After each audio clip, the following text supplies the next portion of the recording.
কি রে গোপাল, সব সময় তোর মুখে হাসি থাকে। যেন সুখ দুঃখ তোর কাছে একই জিনিস। এত কিছুর পরেও তুই এখনো সেই পুরনো গোপালই আছিস। কাকা, হাসিটা ধরে রাখতেই হয়। জীবনটা এমনই, কখনো হাসি কখনো কান্না। তা তুই ঠিকই বলেছিস, কিন্তু তোর হাসির আড়ালে কেমন যেন একটা অপেক্ষা দেখি আজকাল। কিসের জন্য তোর এত ভাবনা? কাকা, 10-12 দিন হলো মিঠুনের চিঠি আসে না। আগে নিয়ম করে প্রতি সপ্তাহে চিঠি লিখত, ওর কাজের কথা, খাওয়া দাওয়ার কথা, এমনকি কবে বৃষ্টি পড়তো তাও জানাতো। এখন আর কোনো খবরই নেই। এ তো চিন্তার কথা। শহর বড় নিষ্ঠুর জায়গা গোপাল। তবে তোর ছেলে নিশ্চয়ই ভালো আছে। ও তো খুব বুদ্ধিমান, নয়তো ব্যস্ত আছে কোনো কিছু নিয়ে। আমি তো প্রতিদিন সকালে এখানেই বসে থাকি কাকা, মনে হয় কোনো ডাক আসবে। তুই গরিব মানুষ, কিন্তু তোর মনের ধৈর্য দেখে অবাক হই। অনেকে টাকা নিয়ে গর্ব করে, আর তুই আশা নিয়ে বাঁচিস। কাকা, মানুষ যদি আশা না রাখে তাহলে সে মাটির মতো শুকিয়ে যায়। আমি মাঠে কাজ করি, হাত ফেটে যায়, তবু মনে তৃপ্তি আছে, কারণ আমার ছেলে চেষ্টা করে তার জীবন ভালো করবার জন্য। শোন, আমি গতকাল ডাকবাবুর সঙ্গে দেখা করেছিলাম। সে বলল এই সপ্তাহে শহর থেকে খুব কম চিঠি এসেছে। ডাকবাবুর ধারণা শহরে হয়তো কোনো ঝামেলা হচ্ছে। তাই নাকি কাকা? আমি ভেবেছিলাম শুধু আমার ছেলেই খবর দিচ্ছে না। যদি শহরে কোনো ঝামেলা হয় তবে হয়তো সবাই বিপদে পড়েছে। ঠিক তাই, কিন্তু ভয় পাস না। তোর মিঠুন হাল ছেড়ে দেওয়া ছেলে নয়। ও তোর মতোই জেদি। যা করবে বলে মনে করে ঠিক তাই করে। সত্যিই তাই, ওর চোখে আমি নিজের জেদটাই দেখি। ছোটবেলায় বলেছিল, বাবা আমি মাঠে কাজ করব না, শহরে গিয়ে লেখাপড়া করব। আমি কিছু বলিনি, কেবল বলেছিলাম তুই যেদিকে যাস সত্যের পথে যাস। এই কথাটাই আজকাল কেউ বলে না গোপাল। তুই ছেলেকে যে শিক্ষা দিয়েছিস সেটাই তার সবচেয়ে বড় পাওনা। এখন আমি শুধু চাই একটা চিঠি আসুক কাকা। আসবে আসবে, তুই চিন্তা করিস না। দেখিস তোর ছেলের চিঠি খুব তাড়াতাড়ি তুই হাতে পাবি। ধন্যবাদ কাকা, তোমাদের মতো মানুষরাই তো আমাদের ভরসা। গ্রামের মানুষ একে অপরকে না দেখলে এই জীবন কিভাবে চলবে বলো? এই কথাটাই আমি প্রতিদিন ভাবি। এখনকার ছেলেপুলে গ্রাম ভুলে শহরে চলে যায়, কিন্তু তুই এখনো বট গাছের ছায়া ধরে আঁকড়ে বেঁচে আছিস। এই গাছটাই তো আমার নিজের মতো কাকা। যতই ঝড় আসুক মাথা নিচু করে দাঁড়িয়ে থাকে। তাই আমি ভাবি মানুষের জীবন ওই গাছের মতোই হওয়া উচিত। হ্যাঁ রে গোপাল, তোর মুখে এই কথাগুলো শুনলে মনটা ভরে যায়। তুই গরিব, কিন্তু তোর ভাবনা বড়। ঈশ্বর তোকে এমনই রাখুন। এই যে শুনছো, সেই সকাল থেকে কাজ করছো, তুমি তো খেতেও গেলে না, তাই আমি ভাত তরকারি নিয়ে এলাম, একটু খেয়ে নাও গো। এই সময়ে খেতে বসবো নাকি? দোকান খোলা আছে, কেউ এলেই বিরক্ত করবে। খিদে নেই, আমি পরে খাবো। তোমার খিদে না থাকলে কি হবে, আমার তো মন মানে না। তুমি বরং একটু বসে খাও, আমি এই সময়টা দোকান দেখছি, নয়তো আমিও তো খেতে পারবো না। আহা, এত বিরক্ত করো কেন? কি সমস্যা তোমার? আমি যদি একটু ঢিল দিই, লোকজন বলবে রঞ্জিত আলসে হয়ে দোকান এখন ভালো চলছে, আমি সুযোগ হারাতে পারবো না।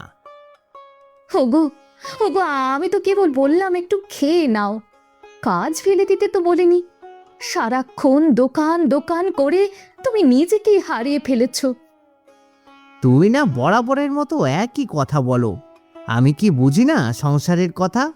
তুমি ঘরে বসে আরাম করো, আমি এখানে ঘাম ঝরাই। এটা কি তোমার চোখে ধরা পড়ে না? কি বললে তুমি? আমি শুধু আরাম করি? ঘর সামলাই, ছেলে সামলাই, তোমার জন্য রান্না করে অপেক্ষা করি, এটা কি আরাম? আমি শুধু চাই তুমি একটু শান্তিতে বসে খাও। শান্তি? শান্তি কি এমনিতেই আসে? আমি যদি না খাটি তাহলে তোমাদের মুখে ভাত উঠবে কেমন করে? আমি সময় পাই না বলেই তো এত অভিযোগ।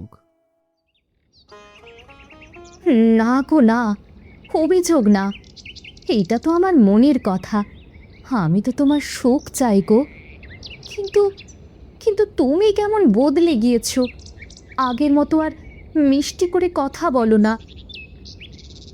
আরে কাজ না করলে রোজগার হয় না, আর রোজগার না হলে সংসার চলবে কি করে? এইসব তো তুমি বোঝো না। সময় বদলিয়েছে ঠিকই, কিন্তু মানুষটা কেউ কি সময়ের সঙ্গে হারিয়ে ফেলবে? যাও যাও, ভাত নিয়ে যাও, আমার খিদে নেই বলেছি। শেষবারের মতো আরও একটা কথা বলছি, আর কখনো এভাবে খাবার নিয়ে আসবে না। আচ্ছা ঠিক আছে, আমি চলে যাচ্ছি। তবে আমি ভাতটা রেখে যাচ্ছি, যখন খিদে পাবে খেয়ে নিও। এই যে কদিন হলো ছেলেটার চিঠি এলো না, কোনো খোঁজ খবর পেলে? কাকাকে জিজ্ঞেস করেছিলে কিছু? জিজ্ঞেস করেছি গিন্নি, হারান কাকা বলল এখনো শহর থেকে কোনো চিঠি আসে নাই। আমারও তো বেশ দুশ্চিন্তা হচ্ছে, ও কাজ পেয়েছে কিনা কে জানে। ও ছেলে পরিশ্রমী, ওর কপালে খারাপ কিছু হবে না তা আমি জানি। শুধু একটা খবর পেলে আর চিন্তা থাকতো না। ঠিকই বলেছ, খবরটা না পেলে বুকটা ধুকপুক করে। আমি আজও বটগাছের নিচে গিয়েছিলাম, যদি ডাক পিয়ন আসে। তুমিও না চিঠির অপেক্ষায় এমন করলে হবে? আরে কি করব বলো, মিঠুন তো আমাদের একমাত্র ছেলে। ও যদি সুখে থাকে, আমরা দুজনও চিন্তামুক্ত থাকব। সুখে আছে বলেই না তোমার মুখে হাসি দেখি রোজ। গরিব আমরা ঠিকই, কিন্তু ঘরে শান্তি আছে, এটাই তো আসল সুখ। তোমার কথা ঠিক গিন্নি, আমি প্রায়ই ভাবি অনেকে আছে, টাকাও আছে, তবু মুখে হাসি নেই। আমরা কম খাই, কম চাই, তাই আমরা সুখী। এই যে আজ ভাতের সঙ্গে আলু ভর্তা, ডাল আর সামান্য লাউ শাক করেছি, এইটুকু নিয়েই তো আমাদের উৎসব। এই তোমার হাতে রান্না গিন্নি, তার স্বাদ শহরের খাবারেও পাই না। তুমি আছো বলেই আমি আর ক্লান্ত হই না। তুমিও না কথায় কথায় মিষ্টি মিষ্টি কথা বলো, এই জন্যেই তো এখন তোমার সঙ্গে ঝগড়া করতে পারি না। তাই নাকি? আমি ভাবতাম ঝগড়া করলেই বুঝি সংসার চলে। না গো, সংসার চলে ভালোবাসায়, যত্নে। তুমি যখন সকালে কাজের আগে এসে বলো চা দেবে গিন্নি, ওই একটা কথায় দিনটা সুন্দর হয়। তাই বুঝি? তাহলে কাল থেকে রোজ বলবো, চা দেবে গিন্নি। চা দেব, তবে আগে খবর আনো মিঠুনের চিঠি এলো কিনা। আসবে গিন্নি, আসবে। আসলে তো সঙ্গে সঙ্গে নিয়ে এসে পড়ে শোনাবো। দেখবে গো, ও একদিন ফিরবেই, তখন বলবে মা তোমার আলু ভর্তার গন্ধে মন ভরে গিয়েছে। ও কথা শুনলে মনে হবে সব পরিশ্রম সার্থক। তাই তো, সুখ কি বেশি কিছু চায়? দুমুঠো ভাত আর শান্তির নিঃশ্বাস, এইটুকুই যথেষ্ট। আরে এইটা মিঠুন, তুই না শহরে গিয়েছিলি, তো হঠাৎ এভাবে একা একা চলে আসলি? হ্যাঁ বাবু, ফিরে আসলাম। শহরে কাজ নেই, থাকার ব্যবস্থা নেই, দমটা যেন আটকে যাচ্ছিল। কি বলিস রে? তোর বাবা মা তো রোজই আমার জিজ্ঞেস করে চিঠি এলো কিনা। তুই চিঠি পাঠাস নাই কেন? পাঠাতে লজ্জা করতো দাদু। প্রথমে দুটো একটা কাজ জুটেছিল, তারপর কাজ চলে গেল। ভাড়া দিতে হতো, খাওয়ার কষ্ট। ভাবতাম বাবা মা জানলে চিন্তা করবে, তাই চুপ করেছিলাম। লজ্জা করব কেন রে? কষ্টের কথা বললে বাবা মা তো আরো আশীর্বাদ করবে। মানুষ তো চেষ্টা করেই টিকে থাকে। জানি দাদু, কিন্তু শহরটা অচেনা, লোকজন নিজের মতো চলে, কেউ কারো দিকে তাকায় না। দিন শেষে যখন চিঠি লিখতে বসতাম, মনে হতো এই খবরটা লিখে তাদের আর দুঃখ দেব না। তাই তো বলি, চিঠি আসা বন্ধ হলো কেন? আমি গোপালকে বলেছিলাম, হয়তো তুই ভালো আছিস বলেই খবর আসছে না। ঠিকঠাক কাজও হচ্ছিল না। প্রতিদিন মনে হতো এত চেষ্টা করি, তবুও মা বাবার জন্য কিছুই করতে পারছি না। তাই ভাবলাম নিজের গ্রামেই ফিরে আসি, যেখানে আপনজন আছে। বাহ, এই কথাটাই সত্যি। যে মাটিতে তোর জন্ম, সেই মাটির কাছেই তো সেরা কাজ হবে। তাই শহরে দৌড়ে আর লাভ নেই। হ্যাঁ দাদু, আমি সিদ্ধান্ত নিয়েছি, আর শহরে যাব না। মাঠে কাজ করব, গরু দেখব, তবেই ভালো থাকতে পারবো। এইটাই তো আসল রহস্য। এখনই বাড়ি যা। তোর মা শিলা কদিন ধরে চিঠির অপেক্ষায় বসেছিল, আর তোর বাবা গোপাল, সে তো রোজ বটগাছের নিচে বসে ডাক পিয়নের খোঁজ নেয়। জানি দাদু, বাবার কথা মনে পড়লে বুক কেঁপে ওঠে। ভেবেছিলাম শহরে গিয়ে তাদের সব হতাশা দূর করে দেব, কিন্তু কি আর হলো। না রে, ওর মুখে হতাশা দেখা যায় না। ওর বিশ্বাস ছিল ওর ছেলে ঠিক ফিরবে। তুই সেই বিশ্বাসটা আজ পূরণ করতে এসেছিস। হ্যাঁ, তবে শহর থেকে এসে আমার মনে হচ্ছে যেন বুকের থেকে অনেক ভার নেমে গিয়েছে। আজ বাড়িতে গিয়ে মাকে বলবো, মা আমি এসেছি। এই তো লক্ষ্মী ছেলেটা। যা যা, বাড়ি যা, তোর মা অপেক্ষায় আছে। ঠিক আছে দাদু, তুমি আশীর্বাদ করো যেন এবার সত্যিকারের কাজটা শুরু করতে পারি। আশীর্বাদ তোদের মতো ছেলেদের জন্যই থাকে। মনে রাখিস, সুখ মানে টাকা না, সুখ মানে যেটাতে শান্তি পায় সেটাই। খিরে বাবা, কটা দিন হলো তুই আমাদের চিঠি লিখিসনি, আর হুট করে এভাবে চলে আসলি। তুই তো জানিস তোর জন্য আমাদের কতটা চিন্তা হয়। মা, বাবা, শহরে আমি আর থাকতে পারিনি। প্রথমে একটা দোকানে কাজ পেয়েছিলাম, ভালোই চলছিল। তারপর দোকানদার দোকানটাই বন্ধ করে দিল। কয়েকদিন অনেক জায়গায় কাজ খুঁজেছি, কিন্তু কোথাও কাজ পেলাম না। ভাড়া দিতে হতো, খাওয়ার কষ্ট, ঘুমানোর ঠিকানা পর্যন্ত হারিয়ে গিয়েছিল। তাই আমি চলে এলাম। বাবা, তুই ঠিকই করেছিস। কষ্টের শহরে মানুষ থাকতে পারে না, বিশেষ করে তোর মতো সরল ছেলে। তুই আমাদের বুকে থাকবি, তোকে আমরা একটুও কষ্ট করতে দেব না বাবা। তুই না এলেই বরং আমাদের চিন্তা বাড়তো। বাবা, তুই ফিরে এসেছিস, সেটাই আমাদের সবচেয়ে বড় সুখের খবর। তোর শহরে থাকার দরকার নেই, তুই আমাদের সঙ্গেই থাকবি। কিন্তু বাবা, আমি তো ভেবেছিলাম কিছু না কিছু করে তোমাদের সাহায্য করব, কিন্তু আজ খালি হাত নিয়ে ফিরলাম। আমাদের সাহায্য করতে গেলে শহরে গিয়ে মরার মতো পরিশ্রম করতে হয় না রে। তুই এখানেই থাক, জমিতে আমার সঙ্গে কাজ করবি। তুই শহরের ধুলো ছেড়ে এখন একটু ভাত খা আগে। এত দূর থেকে এসেছিস, ক্লান্ত লাগছে নিশ্চয়ই। হ্যাঁ মা, খুব ক্লান্ত লাগছে, কিন্তু মনে হচ্ছে বুকের ভেতরটা হালকা হয়ে গিয়েছে। শহরে তো যেদিকে তাকাই সব কিছুই অচেনা। আজ অনেকদিন পর মনে হচ্ছে নিজের আসল ঠিকানা খুঁজে পেয়েছি। এই তো আমার ছেলে, এখন থেকে চিন্তা নয়, পরিশ্রম করবি আর শান্তিতে থাকবি। শহরের কষ্ট শেষ, এখন নিজের ঘরে শান্তি শুরু। তুই আবার ফিরে এলি কেন সুমন?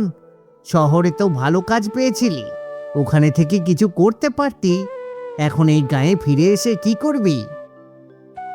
বাবা, ওখানে কাজ ঠিকই ছিল, কিন্তু ওই অফিসের লোকজন কেমন যেন খারাপ ব্যবহার করে।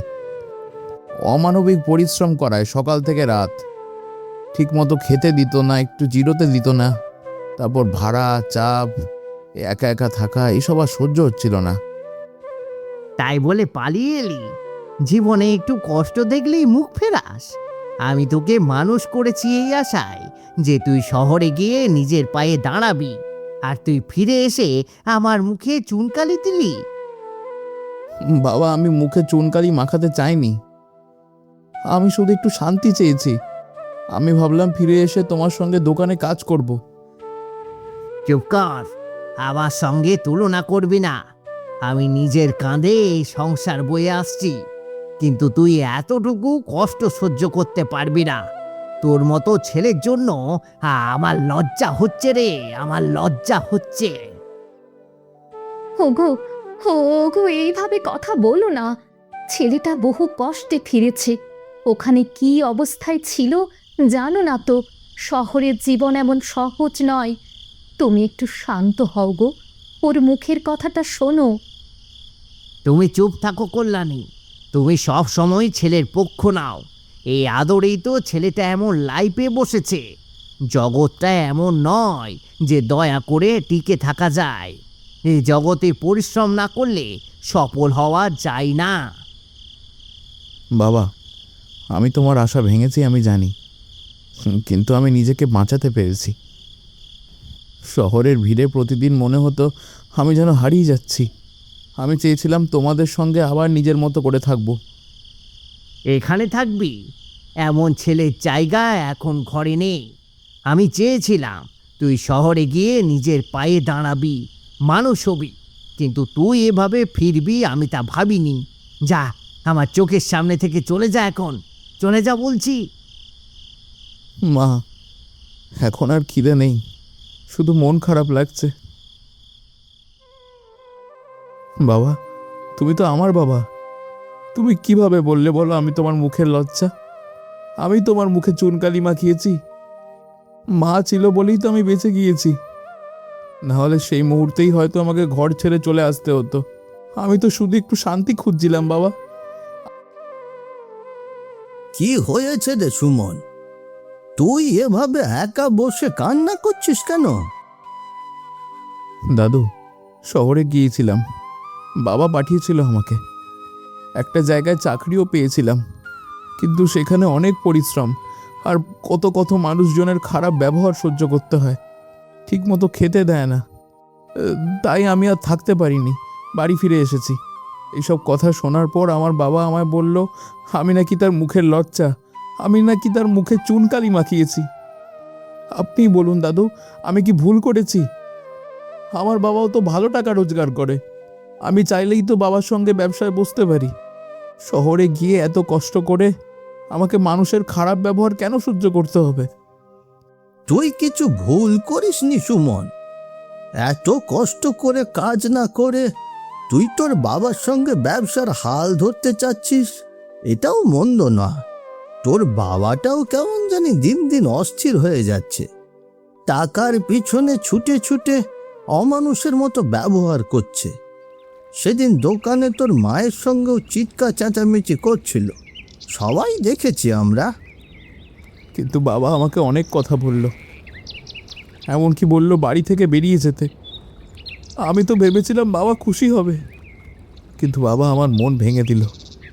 তুই চিন্তা করিস না, আমি তোর বাবার সঙ্গে কথা বলবো। তুই এখন নিজের মনটা শক্ত কর, দেখি কি করতে পারি। দাদু, তুমি কথা বললে বাবা কি বুঝবে? আমি আর চাই না বাবার চোখে তুমিও অপমানিত হও। মানুষের রাগ আর অহংকার দুটোই একসময় গলে যায়। আমি চেষ্টা করব ওর ভুলটা ধরিয়ে দিতে। এই রঞ্জিত, কি রে বাবা, কোথায় যাচ্ছিস? এমন তাড়াহুড়ো করে কোথায় যাচ্ছিস? যাচ্ছি কাজে কাকা, আর যাবই বা কোথায়? কাজই এখন আমার ধর্ম, টাকা ছাড়া আর কিছুই বুঝি না। মানুষের মুখে সুখের গল্প শুনে লাভ কি? পেট না ভরলে সবই ফাঁকা। ঠিকই বলেছিস, পেটটা ভরা দরকার। কিন্তু রঞ্জিত, পেট ভরার সঙ্গে মনও ভালো রাখতে হয় রে। কাকা, এইসব কথা বলার সময় নেই এখন। মাথায় চিন্তা, দোকানে অনেক হিসাব বাকি আছে। ছেলেও এখন কিছু করে না, শহর থেকে এসে বসে আছে। ঘরে এখন মা মেয়ে ছেলের নাটক চলছে। এই কথাটাই বলবো ভাবছিলাম। শুনলাম তুই সুমনকে বাড়ি থেকে বেরিয়ে যেতে বলেছিস। ও যে শহর থেকে কষ্ট করে ফিরেছে, সেটাও তুই কি দেখিসনি? কাকা, ও যদি কাজ না করে শুধু কষ্টের গল্প শোনায়, তাহলে আমি কি করব বলো? আমি চাই ও শক্ত হোক, দায়িত্ব নিক। দায়িত্ব মানে শুধু রোজগার নয় রঞ্জিত, দায়িত্ব মানে পরিবারকে বুঝে নেওয়া, তাদের পাশে থাকা। ওর কষ্টটা বোঝার চেষ্টা করলি একবারও? শহরের মানুষজন কেমন ব্যবহার করছে জানিস? তবুও এসে তোর কাছে শুনেছে সে নাকি তোর লজ্জা। সত্যি তো কাকা, এইসব কথা তো আমি ভেবে দেখিনি। আমি শুধু রাগে ওই কথা বলেছিলাম। তবে আমি ওকে বেশ আশা নিয়ে পাঠিয়েছিলাম। আশা থাকবে, তাতে দোষ নেই, কিন্তু আশার ভার যেন ভালোবাসা চাপা না দিয়ে দেয়। তুই জানিস গোপালকে? তার ঘরে টাকা নেই, তবু ওদের মুখে হাসি আছে। ওর ছেলে শহর থেকে ফিরেছে, গোপাল শিলা দুজনেই খুশিতে ভরে আছে। ওরা বলেছে ছেলে ফিরেছে, সেটাই সবচেয়ে বড় সম্পদ। আহ, গোপাল, ওই গরিব কৃষক, ওদেরও সুখ আছে। ঘরে টাকা আর খাবার না থাকলে আবার কিসে সুখ? অবশ্যই আছে সুখ, তো ঘরের টাকা নয়, মনোভাবে থাকে। ওদের ঘরের মাটির চুলায় ধোঁয়া ওঠে, কিন্তু সেই ধোঁয়ার ভেতরেও আছে শান্তির গন্ধ। তোর ঘরে বৈদ্যুতিক বাতি আছে, কিন্তু আলোয় ছায়া পড়ে না কেন ভেবেছিস? কারণ সেখানে কথা নেই, মমতা নেই। কাকা, তুমি এমন করে বলছো, মনে হচ্ছে আমি সত্যি ভুল করেছি। সত্যি বলতে, অনেক দিন ধরে আমি শুধু টাকাটাই করছিলাম। তুই যে আজ সেটা বুঝেছিস, এটাই বড় পাওনা। তোর বউ কল্যাণী তোকে চুপচাপ সহ্য করে যাচ্ছে, সুমনও কাঁদছে একা পুকুর পারে। ওরা কিন্তু এখনো তোর জন্যেই বেঁচে আছে। কাকা, আমি ওদের কষ্টটাই দেখতে পাইনি। আমি তো ভাবতাম টাকা দিলেই সব ঠিক হয়ে যাবে। কিন্তু আজ বুঝলাম কাকা, শান্তি কিনে নেওয়া যায় না। তুমি আমার চোখ খুলে দিয়েছো কাকা। সত্যি বলছি, আমি বদলাবো কাকা, আমি বদলাবো। এই কথাটাই শুনতে চেয়েছিলাম। তুই আজই বাড়ি ফিরে যা, কল্যাণীর সঙ্গে বসে একটু কথা বল, ছেলেকে ডেকে পাশে বসা। তোর ঘরে আলো আছে, শুধু সেই আলোটা আবার জ্বালিয়ে দে। হ্যাঁ কাকা, এখনই যাব। ওদের কাছে গিয়ে বলবো আমার ভুল হয়েছে। আজ থেকে টাকা নয়, শান্তিই আমার কামনা।